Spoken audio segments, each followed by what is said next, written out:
아시아의 작은 나라 한국이 러시아, 미국, 중국을 완전히 제압한 그날, 세계 물리학계는 경악했습니다. 세계 물리학계의 권위자들은 믿을 수 없는 광경을 목격했습니다. 국제물리 올림피아드에서 아시아의 작은 나라 한국이 러시아, 미국, 중국이라는 거인들을 제치고 역사상 최초로 금메달을 휩쓸었어요. 어느 누구도 예상하지 못했던 결과였죠. 한국 대표팀 5명 전원이 금메달을 획득하고 종합 1위를 차지한 그날의 충격은 여전히 물리학계를 뒤흔들고 있습니다. 그러나 이 놀라운 성취 뒤에는 알려지지 않은 이야기가 있었어요. 언론에 드러나지 않았던 한국 천재들의 충격적인 3개월간의 비밀 훈련과 그들을 이끈 코치진의 혁신적인 교육 방법론, 그리고 그들이 세계 최강 물리 강국들을 어떻게 제압했는지 그 모든 과정을 이제 최초로 공개합니다. 안드레이 페트로비치 교수는 창밖으로 내리는 눈을 바라보며 깊은 생각에 잠겼습니다. 모스크바 국립대학교 물리학부 연구실 창문 너머로 펼쳐진 하얀 풍경이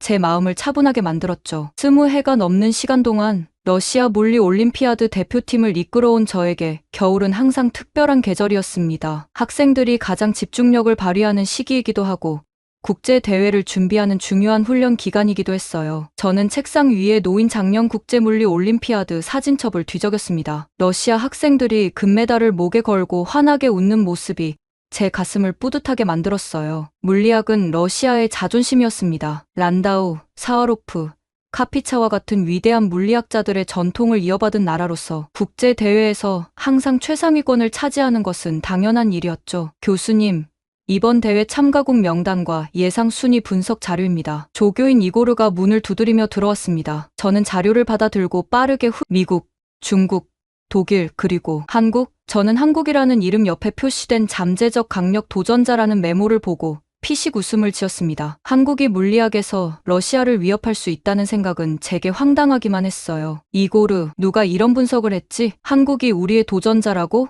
제 목소리에는 가벼운 조롱이 묻어났습니다. 이고르는 조심스럽게 대답했어요. 지난 3년간 한국의 성적이 꾸준히 상승하고 있습니다. 특히 실험 부문에서 괄목할 만한 성장을 보이고 있어요. 저는 고개를 저었습니다. 제 머릿속에는 물리학 강국의 지도가 확고하게 그려져 있었어요. 러시아, 미국, 중국이 정상을 다투고 그 아래 독일, 영국, 프랑스가 있는 구도였죠. 한국은 그 지도에 없었습니다. 아시아에서는 중국과 일본만이 의미 있는 경쟁자로 여겨졌고 한국은 그저 춤을 만드는 나라일 뿐이었어요. 과학의 역사는 하루아침에 바뀌지 않는다네. 저는 창밖을 다시 바라보며 말했습니다. 물리학은 세대를 거쳐 쌓아온 지식과 통찰이 필요한 학문이야. 갑자기 나타나 정상에 오를 수 있는 것이 아니지. 이고르는 더 이상 말을 보태지 않았습니다. 제 고집을 잘 알고 있었기 때문이죠. 20번의 국제대회에서 18번 종합 1위를 차지한 러시아 팀의 수장으로서 제 자신감은 근거가 없지 않았어요. 저는 자리에서 일어나 연구실 벽에 걸린 주기율표 앞으로 걸어갔습니다. 멘델레예프가 만든 이 표는 러시아 과학의 상징과도 같았어요. 저는 표의 원소들을 하나하나 손가락으로 짚으며 마음을 가다듬었습니다. 이번 대회도 러시아의 승리로 끝날 것이라는 확신이 제 가슴 속에 단단하게 자리 잡고 있었죠. 한국? 저는 혼잣말처럼 중얼거렸습니다. 그들이 물리학에서 우리를 따라잡을 리 없지. 스위스 제네바 국제 컨벤션 센터는 영하의 기온에도 불구하고 열기로 가득 찼습니다. 국제물리 올림피아드가 개막하는 날이었어요. 저는 러시아 대표팀을 이끌고 당당히 입장했습니다. 파란색 유니폼을 입은 우리 학생들은 자신감에 차 있었죠. 전통적인 강국으로서의 위엄이 그들에게서 느껴졌습니다. 각국 대표팀이 하나둘 입장하는 모습을 지켜보던 중 눈에 띄는 한 팀이 있었어요. 하얀색과 파란색이 섞인 유니폼을 입은 5명의 학생들이 조용히 입장했습니다. 한국 대표팀이었죠. 그들은 다른 강국 팀들과 달리 화려한 입장이나 자신감 넘치는 제스처 없이 차분하게 자리에 앉았어요. 제 시선이 그들의 장비에 머물렀습니다. 러시아, 미국, 중국 팀이 가져온 최첨단 계산기와 정밀한 측정 도구들에 비해 한국 팀의 장비는 상대적으로 초라해 보였어요. 역시 기술력의 차이군, 저는 속으로 생각했습니다. 장비의 품질이 곧 준비 수준을 반영한다고 믿었죠. 개회식이 끝나고 각국 코치들의 간담회가 열렸습니다. 저는 오랜 지인인 미국 코치 마이클, 중국 코치 왕 교수와 반갑게 인사를 나눴어요. 우리는 물리학계의 빅3로 불리며 늘 대회를 지배해왔습니다. 그러다 낯선 얼굴이 우리 대화에 합류했죠. 한국팀의 코치 톰슨 교수였습니다. 처음 뵙겠습니다. 안드레이 교수님, 당신의 논문과 코칭 방식에 대해 많이 들었습니다. 톰슨은 정중하게 인사했어요. 저는 형식적인 미소를 지으며 악수를 했습니다. 톰슨 교수, 한국팀을 이끌고 여기까지 오신 것만으로도 대단하시군요. 제 말은 겉으로는 칭찬처럼 들렸을지 모르지만 속으로는 당신들은 여기서 구경꾼에 불과하다는 의미를 담고 있었어요. 톰슨의 눈빛이 잠시 흔들렸지만 그는 침착하게 대답했습니다. 우리 학생들이 많은 것을 배울 수 있는 기회가 될 거라 생각합니다. 저는 속으로 생각했어요. 배우기만 한다면야 좋겠지. 그러나 이길 생각은 하지 마라. 다음날 첫 모의고사가 치러졌습니다. 이것은 본 대회 전 각국 선수들의 실력을 가늠해보는 비공식 테스트였어요. 저는 러시아 학생들이 당연히 최상위권을 차지할 것이라 예상했습니다. 결과가 발표되는 대형 스크린을 자신감 있게 바라보았죠. 결과는 예상대로 러시아가 1위였습니다. 그러나 2위와 3위를 놓고 벌어진 일은 저를 당혹스럽게 만들었어요. 미국과 중국이 아닌 한국이 3위를 차지한 것입니다. 중국은 2위, 미국은 4위로 밀려났죠. 저는 믿을 수 없다는 표정으로 스크린을 응시했습니다. 운이 좋았던 거겠지. 저는 중얼거렸어요. 하지만 제 목소리에는 확신이 없었습니다. 모의고사는 실제 대회보다 난이도가 낮았고 아마도 한국 학생들이 기본적인 문제에는 강할지 모른다고 자위했어요. 진짜 대회에서는 달라질 거야. 저는 스스로를 안심시켰습니다. 저는 한국 팀이 문제를 풀어나가는 방식을 유심히 관찰하기 시작했어요. 그들은 러시아 학생들처럼 체계적으로 접근하지는 않았지만 놀라운 집중력과 끈기를 보여주었습니다. 특히 눈에 띄는 한 학생이 있었죠. 키가 작고 안경을 쓴 그 학생은 풀이 과정 중간중간 독특한 방식으로 다이어그램을 그려가며 문제를 해결했어요. 저 학생은 누구지? 저는 톰슨에게 물었습니다. 서규민입니다. 우리 팀의 에이스죠. 톰슨이 자랑스럽게 대답했어요. 서규민. 저는 그 이름을 마음속에 새겼습니다. 저를 당혹스럽게 만든 이름이자 앞으로 주시해야 할 경쟁자였죠. 모의고사 결과는 저에게 경각심을 불러일으켰어요. 만약 본 대회에서도 한국이 선전한다면 물리학계의 전통적인 세력, 구도가 흔들릴 수도 있다는 생각이 들었습니다. 저는 그런 일이 발생하지 않도록 러시아 팀을 더욱 철저히 준비시키기로 결심했어요. 오늘 밤은 모든 문제 유형을 다시 검토하며 밤을 새울 작정이었습니다. 운이었다고요? 그렇게 생각하신다면 톰슨의 조용한 목소리가 제 뒤에서 들려왔어요. 그의 얼굴에는 미소가 어려 있었습니다. 자신감, 아니 확신에 찬 미소였죠. 모의고사 다음날 아침, 저는 호텔방에서 러시아 학생들과 긴급 미팅을 가졌습니다. 창문 너머로 보이는 제네바 호수의 잔잔한 수면과는 달리 제 마음속은 파도가 일고 있었어요. 한국팀의 예상외 성적이 저를 불안하게 만들었죠. 그러나 학생들 앞에서 그런 모습을 보일 수는 없었습니다. 어제 결과에 너무 의미를 두지 마라. 모의고사일 뿐이야. 저는 단호한 목소리로 말했어요. 본 대회는 완전히 다른 게임이 될 거다. 그동안 우리가 준비해온 전략을 그대로 유지하자. 학생들은 고개를 끄덕였지만 그들의 눈빛에서도 어제의 충격이 완전히 가시지 않았음을 느낄 수 있었습니다. 특히 우리 팀의 주장인 블라디미르는 평소보다 침울해 보였어요. 교수님, 한국 팀의 접근 방식이 독특했습니다. 특히 양자역학 문제에서요. 블라디미르가 조심스럽게 말했죠. 저는 눈썹을 치켜 올렸습니다. 어떤 점이 독특했지? 그들은 우리가 배운 정통적인 방식이 아닌 다른 각도에서 문제를 바라보는 것 같았어요. 특히 그 서규민이라는 학생은 그의 목소리가 점점 작아졌습니다. 제 가슴 한구석이 불편하게 조여왔어요. 러시아의 물리교육은 세계 최고 수준이라고 자부해왔습니다. 수십 년간 축적된 지식과 방법론, 그리고 빛나는 전통이 있었죠. 그런데 다른 나라의 학생들이 우리와 다른 접근법으로 문제를 해결한다는 사실이 왜 이렇게 신경이 쓰이는 걸까요? 창의성도 중요하지만 결국 정확한 답을 내는 것이 가장 중요하다. 저는 단호하게 말했습니다. 본 대회에서는 더욱 복잡한 문제들이 출제될 것이고 그때는 우리의 체계적인 접근이 빛을 발할 거야. 그날 오후 본 대회의 첫 번째 이론 시험이 시작되었어요. 저는 심사위원으로서 시험장을 돌아다니며 각국 학생들을 관찰했습니다. 러시아 학생들은 예상대로 침착하게 문제를 풀어나갔어요. 그들의 펜이 종이 위를 움직이는 모습에서 자신감이 느껴졌습니다. 그러다 한국 구역으로 발걸음을 옮겼죠. 서규민은 깊은 생각에 잠긴 채 문제를 바라보고 있었습니다. 그의 옆에는 풀이 과정 대신 기묘한 도형과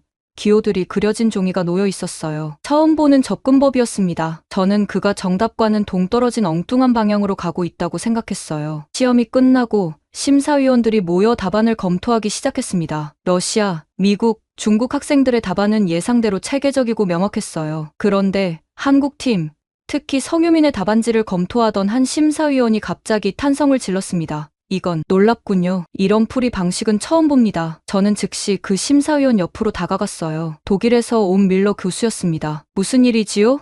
저는 물었습니다. 이 한국 학생의 양자역학 문제 풀이 방식을 보세요. 표준적인 방법보다 훨씬 우아하고 간결합니다. 밀러는 서규민의 답안지를 가리켰어요. 저는 믿을 수 없다는 눈으로 그 답안지를 들여다보았습니다. 복잡한 계산 과정을 최소화하고 기하학적 직관을 활용한 풀이였어요. 정통적인 방식에서 벗어났지만 분명히 정답에 도달했습니다. 아니, 오히려 더 효율적으로 정답을 찾아냈죠. 흥미롭긴 하지만 비정통적인 방식이군요. 저는 최대한 냉정하게 대답했습니다. 하지만 속으로는 동요하고 있었어요. 밀러는 고개를 저었습니다. 때로는 비정통적인 접근이 새로운 패러다임을 여는 법이죠. 이 학생은 단순히 문제를 푸는 것이 아니라 물리학을 보는 새로운 방식을 제시하고 있어요. 그날 밤, 저는 호텔방에서 잠을 이루지 못했습니다. 창밖으로 보이는 제네바의 밤하늘은 맑았지만 제 마음은 혼란스러웠어요. 20해 동안 쌓아온 제 물리학 교육 철학이 흔들리는 느낌이었습니다. 우리는 항상 체계적이고 철저한 접근법을 강조해왔죠. 그것이 러시아 물리학의 전통이었으니까요. 그런데 지금 제 눈앞에 나타난 이 한국 학생은 그 전통에 도전장을 내밀고 있었습니다. 단지 운이 좋았던 것일까? 아니면 저는 중얼거렸어요. 그동안 한국팀을 과소평가한 것은 아닐까 하는 의심이 스멀스멀 피어올랐습니다. 저는 침대에서 일어나 노트북을 켰어요. 한국의 물리학 교육 체계와 최근 국제 대회 성적을 검색하기 시작했습니다. 점점 더 많은 정보가 화면에 나타날수록 제 눈은 커져갔어요. 지난 5년간 한국의 과학 교육은 급격한 변화를 겪고 있었습니다. 단순 암기식 교육에서 벗어나 창의적 문제 해결 능력을 강조하는 방향으로 나아가고 있었죠. 그리고 그 결과가 최근 국제 대회에서 서서히 나타나기 시작한 것이었습니다. 이것은 단순한 우연이 아니야. 저는 깨달았어요. 한국은 의도적으로, 체계적으로 물리학 강국으로 발돋움하고 있었습니다. 그리고 그들의 접근법은 러시아의 그것과는 달랐죠. 새로운 시각, 새로운 방법론, 그것은 전통적인 강대국들에게는 보이지 않는 사각지대였을지도 모릅니다. 저는 창가로 다가가 밤하늘을 바라보았어요. 먼 곳에서 별 하나가 유난히 밝게 빛나고 있었습니다. 마치 미래를 암시하는 듯한 그 빛을 바라보며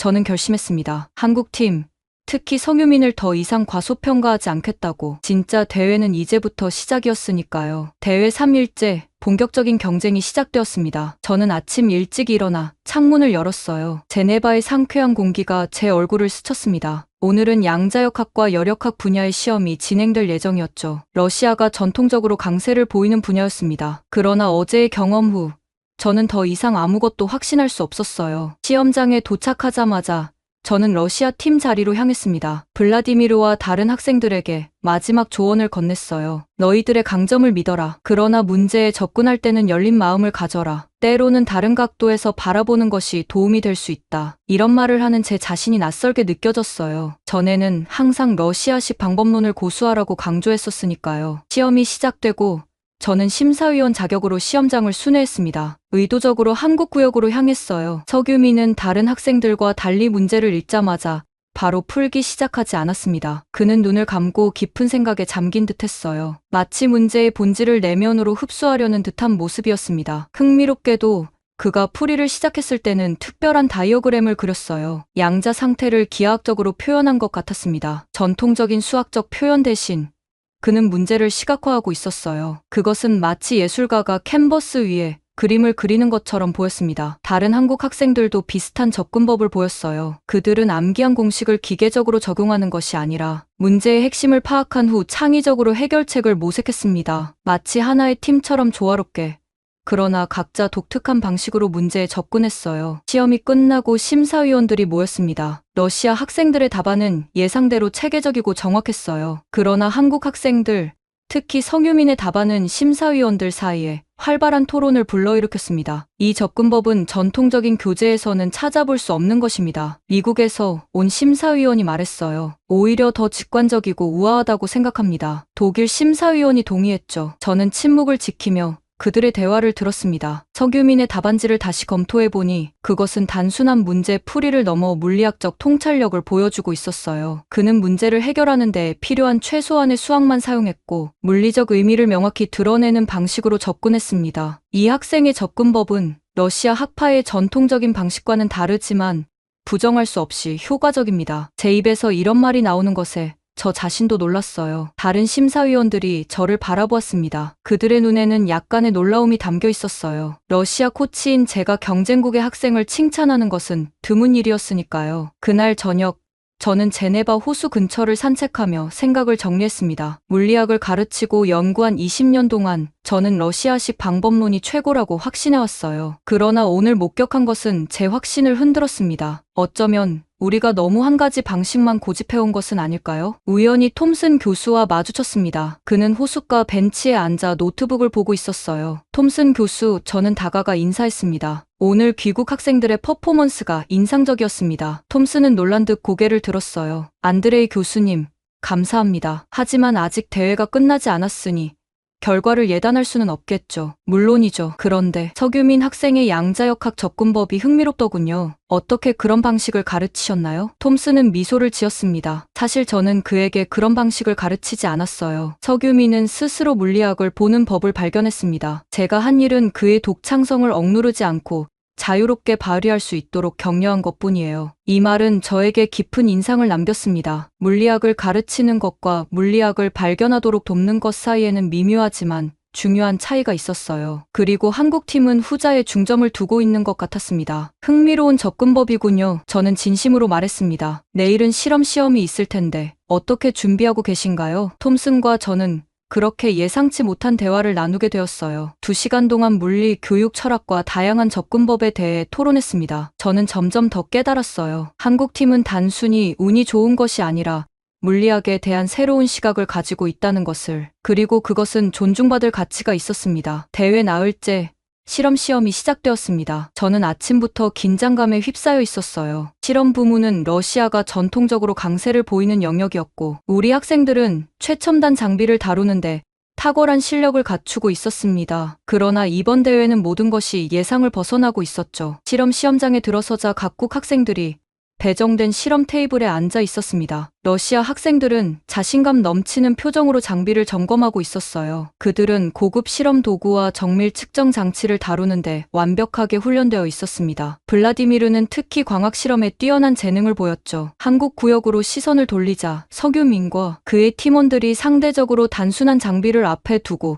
진지하게 논의하는 모습이 보였습니다. 그들의 표정에서는 불안이 아닌 집중력이 느껴졌어요. 특히 서규민은 주어진 실험 세트업을 자세히 관찰하며 무언가를 메모하고 있었습니다. 시험이 시작되고 저는 심사위원들과 함께 각국 학생들의 실험 과정을 관찰했어요. 러시아 학생들은 예상대로 체계적이고 정확하게 실험을 진행했습니다. 그들은 정교한 장비를 활용해 빠르게 데이터를 수집하고 분석했어요. 한국 팀으로 시선을 돌렸을 때 예상치 못한 광경을 목격했습니다. 서규민은 주어진 장비를 그대로 사용하는 대신 일부를 재배치하고 간소화된 세트업을 구성하고 있었어요. 처음에는 그가 실험 방법을 제대로 이해하지 못했다고 생각했습니다. 그러나 이내 그의 접근이 단순한 실수가 아니라는 것을 깨달았어요. 저 학생은 무엇을 하고 있는 거죠? 러시아 심사위원 중 한 명이 의아해하며 물었습니다. 흥미롭군요. 그는 실험 세트업을 최적화하고 있어요. 중국의 리 교수가 감탄하며 대답했습니다. 불필요한 요소를 제거하고 핵심적인 측정에 집중하고 있습니다. 저는 말없이 서규민의 실험 과정을 지켜보았어요. 그는 적은 측정 횟수로도 정확한 결과를 얻어내고 있었습니다. 오차를 최소화하기 위한 그의 방법은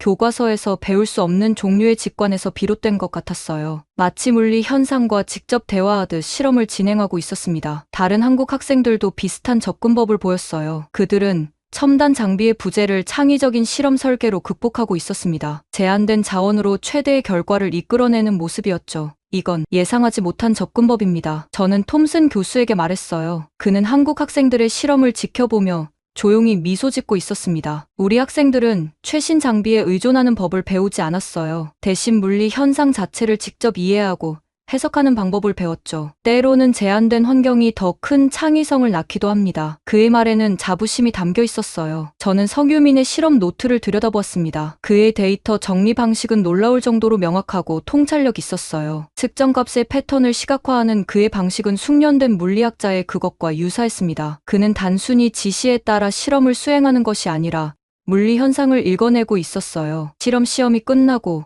심사위원들이 결과를 평가하기 시작했습니다. 러시아 학생들의 결과는 정확했지만 한국 학생들의 결과는 그 이상이었어요. 그들은 같은 결론에 도달했을 뿐만 아니라 더 적은 측정으로 더 정확한 결과를 얻어냈습니다. 그리고 일부는 실험 과정에서 발견한 추가적인 통찰력을 제시했어요. 이것은 예상치 못한 결과입니다. 심사위원장이 말했습니다. 한국 팀이 실험 부문에서 최고 점수를 받을 것 같습니다. 그 말을 들은 순간 저는 깊은 충격에 빠졌어요. 러시아가 항상 우위를 점했던 실험 부문에서 한국에 뒤처진다는 것은 상상조차 할 수 없는 일이었습니다. 제 세계관이 흔들리는 느낌이었어요. 호텔로 돌아오는 길, 저는 깊은 생각에 잠겼습니다. 이제 더 이상 한국팀의 성공을 운으로 치부할 수 없었어요. 그들은 진정한 실력을 갖추고 있었고, 물리학에 대한 새로운 접근법을 보여주고 있었습니다. 제 마음속에는 불안감과 동시에 묘한 흥분이 일었어요. 어쩌면 이것은 물리학 교육의 새로운 지평을 알리는 신호가 아닐까 하는 생각이 들었습니다. 대회 마지막 날이 밝았습니다. 호텔 창문으로 들어오는 아침 햇살이 제 얼굴을 비췄어요. 오늘은 결과 발표일. 이 일주일 동안의 모든 노력과 긴장이 이 순간으로 모여들었죠. 저는 깊은 숨을 들이마시며 마음을 가다듬었습니다. 시상식장은 참가국 대표들과 학생들로 가득 찼어요. 러시아 학생들은 긴장된 표정으로 앞줄에 앉아 있었습니다. 블라디미르는 자신감 있게 보였지만 그의 눈빛에서 불안감을 읽을 수 있었어요. 한국팀은 조용히 앉아 있었습니다. 서규민의 얼굴은 평온해 보였죠. 이제 메달 수여식을 시작하겠습니다. 대회장의 목소리가 장내를 울렸어요. 동메달 수상자 명단이 호명되기 시작했습니다. 러시아 학생 중 한 명의 이름이 불렸고 그는 조금 실망한 표정으로 단상에 올랐어요. 그런데 한국 학생들의 이름은 불리지 않았습니다. 저는 의아했죠. 한국이 예상보다 성적이 저조했던 걸까? 이어서 은메달 수상자 발표가 시작되었어요. 러시아 학생 2명의 이름이 호명되었습니다. 그들은 만족스러운 표정으로 단상에 올랐죠. 그러나 여전히 한국 학생들의 이름은 없었어요. 이제 저는 정말 혼란스러웠습니다. 한국 학생들이 기대에 미치지 못한 성적을 거둔 것일까요? 그럼 결국 메달을 못 받았나? 저는 중얼거렸습니다. 마침내 금메달 수상자 발표 순간이 왔어요. 금메달 수상자는 대회장이 말했습니다. 그리고 이어진 명단에서 러시아 학생 2명의 이름과 함께 한국 대표 학생 5명 전원의 이름이 호명되었어요. 저는 믿을 수 없다는 표정으로 주위를 둘러보았습니다. 한국 학생들 모두가 금메달을 받다니. 이런 일은 국제물리 올림피아드 역사상 단 한 번도 없었던 일이었어요. 회장 내에 환호성이 터졌고 한국 응원단은 기쁨의 눈물을 흘리며 서로를 껴안았습니다. 더 놀라운 일은 뒤따랐어요. 국가별 종합순위 발표입니다. 이번 대회 공동 1위는 대회장의 발표가 이어졌습니다. 중국과 한국입니다. 저는 충격에 휩싸였어요. 러시아는 2위에 머물렀고 처음으로 종합 1위 자리를 내주게 되었습니다. 제 눈앞이 흐려졌어요. 20년 동안 당연시되던 러시아의 패권이 무너지는 순간이었습니다. 한국 학생들이 시상대에 오르는 모습을 바라보며 저는 묘한 감정에 사로잡혔어요. 패배감이 있었지만 동시에 경이로움이 밀려왔습니다. 그들은 물리학의 새로운 가능성을 보여주고 있었어요. 서규민의 환한 미소가 시상대에서 빛났습니다. 시상식이 끝나고 각국 대표단이 홀을 빠져나가기 시작했습니다. 저는 한동안 자리에 앉아 있었어요. 마음속에서는 복잡한 감정들이 소용돌이쳤습니다. 러시아가 1위를 내준 것은 분명 충격이었지만 더 큰 감정은 경외심이었어요. 한국 팀이 보여준 창의성과 열정은 순수한 학문적 감탄을 불러일으켰죠. 저는 러시아 학생들에게 다가갔습니다. 그들의 표정에는 실망감이 역력했어요. 특히 블라디미르는 자신의 메달을 멍하니 바라보고 있었습니다. 여러분, 잘했어. 제 목소리는 진심을 담고 있었어요. 이번 대회는 우리에게 중요한 교훈을 주었습니다. 물리학은 끊임없이 진화하는 학문이고 우리도 함께 변화해야 합니다. 학생들은 저를 의아한 표정으로 바라보았어요. 평소에 제라면 이런 말을 하지 않았을 테니까요. 항상 러시아 방식의 우월함을 강조해왔던 제가 이제는 다른 접근법의 가치를 인정하고 있었습니다. 홀 반대편에서 한국팀의 축하 모습이 보였어요. 그들의 기쁨은 순수하고 감동적이었습니다. 톰슨 교수가 학생들을 자랑스럽게 바라보는 모습이 눈에 들어왔죠. 저는 망설임 없이 그쪽으로 걸어갔습니다. 톰슨 교수, 저는 손을 내밀었어요. 진심으로 축하드립니다. 귀국 학생들이 보여준 실력과 창의성은 정말 놀라웠습니다. 톰슨의 얼굴에 약간의 놀라움이 스쳤지만 곧 따뜻한 미소로 바뀌었어요. 감사합니다. 안드레이 교수님. 이번 대회는 모든 학생들에게 값진 경험이었을 거예요. 저는 서규민에게도 다가갔습니다. 내 접근법이 정말 인상적이었어. 특히 양자역학 문제를 해결하는 방식은 내가 지금까지 본 것 중 가장 독창적이었지. 제 말은 진심이었어요. 서규민은 쑥스러운 듯 미소 지었습니다. 교수님의 논문들이 저에게 많은 영감을 주었어요. 특히 입자물리학에 관한 교수님의 연구는 제가 양자역학을 이해하는데 큰 도움이 되었습니다. 그의 말에 저는 깊은 감동을 받았어요. 이 학생은 우리의 연구를 공부하고 그것을 바탕으로 자신만의 시각을 발전시켰던 것입니다. 그것은 진정한 과학의 정신이었죠. 저는 톰슨과 차를 마시며 대회에 대한 이야기를 나누었습니다. 사실 처음에는 한국팀을 과소평가했었습니다. 제가 고백했어요. 그것이 얼마나 큰 오산이었는지 이제 알게 되었네요. 톰슨은 고개를 끄덕였습니다. 과학은 국경이 없는 법이지요. 우리 모두 같은 진리를 추구하고 있으니까요. 그의 말에 깊이 공감했어요. 물리학은 어느 한 나라의 전유물이 아니라 인류 공통의 지적 유산이었습니다. 중요한 것은 누가 더 우월한가가 아니라 우리가 함께 어떻게 지식의 경계를 넓혀갈 수 있는가였죠.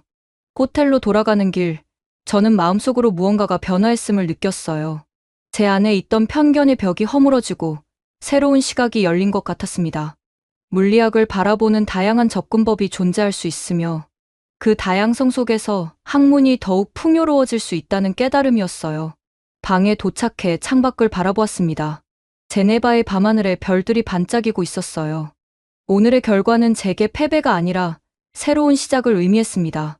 저는 이번 경험을 러시아로 가져가 우리의 교육 방식을 제고하고 발전시키는데 활용할 것이었어요. 그리고 언젠가는 한국과 러시아 학생들이 함께 연구하며 물리학의 새 지평을 열어갈 날이 오리라 믿었습니다.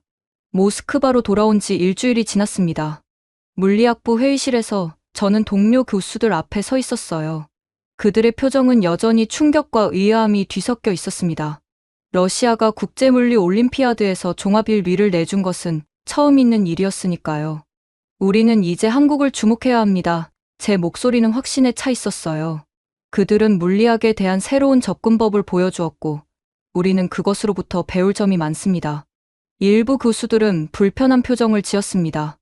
오랜 전통을 가진 러시아 물리학이 다른 나라를 배워야 한다는 생각은 받아들이기 어려웠을 테니까요. 하지만 저는 계속해서 설명했어요. 전통을 존중하는 것과 변화를 두려워하는 것은 다릅니다. 서규민이라는 학생은 우리의 이론을 배우고 그것을 바탕으로 자신만의 독창적인 접근법을 발전시켰습니다. 그것이 바로 과학의 진정한 정신이 아닐까요? 회의가 끝나고 연구실로 돌아오는 길, 제 마음은 이상하게 가벼웠습니다. 패배의 쓴맛보다는 새로운 가능성에 대한 기대감이 더 컸어요. 연구실 책상에 앉아 한국 물리학 교육에 관한 자료를 찾아보기 시작했습니다. 시간은 빠르게 흘러갔어요. 국제대회 이후 저는 서울에서 열리는 국제물리학 콘퍼런스에 초청받았습니다. 한국은 이제 물리학 분야에서 무시할 수 없는 중요한 위치를 차지하고 있었어요. 특히 양자물리학과 고에너지 물리학 분야에서 괄목할 만한 성과를 내고 있었죠. 콘퍼런스장에 들어서자 익숙한 얼굴이 눈에 띄었습니다. 서규민, 그의 옆에는 예전에 함께 올림피아드에 참가했던 현채도 있었습니다. 그들은 이제 한국 물리학의 새로운 세대를 이끌고 있었어요. 안드레이 교수님, 서규민이 반갑게 다가왔습니다. 오랜만에 뵙네요. 오늘 제 발표를 들으러 와주셔서 정말 감사합니다. 저는 따뜻하게 그를 맞이했어요. 내 연구에 대해 들었다. 양자 얽힘에 관한 너의 새로운 이론이 물리학계에 큰 파장을 일으키고 있더구나. 서규민의 발표는 놀라웠습니다. 그는 기존 패러다임을 뛰어넘는 대담한 이론을 제시했어요. 청중들은 그의 아이디어에 깊은 감명을 받은 듯했습니다. 질문 시간에는 세계 각국의 물리학자들이 열띤 토론을 벌였어요. 콘퍼런스 마지막 날, 저는 한강변을 거닐며 생각에 잠겼습니다. 10년 전 제네바에서의 경험이 제 인생을 얼마나 변화시켰는지 새삼 깨달았어요. 그때의 패배는 결국 더 큰 성장의 기회였습니다. 멀리서 서규민과 그의 젊은 제자들이 활발하게 토론하는 모습이 보였어요. 저는 그들을 바라보며 조용히 미소 지었습니다. 이제 세계 물리학의 중심은 더 이상 한 곳에 머물지 않는다. 제 마음속 깊은 곳에서 이런 생각이 올라왔습니다. 그것은 상실이 아닌 더 넓은 지평의 시작이었습니다. 국경과 전통을 넘어 진리를 향한 인류의 공동 여정이었어요. 그리고 저는 그 여정의 일부가 되어 기쁘게 전진해 나갈 것입니다.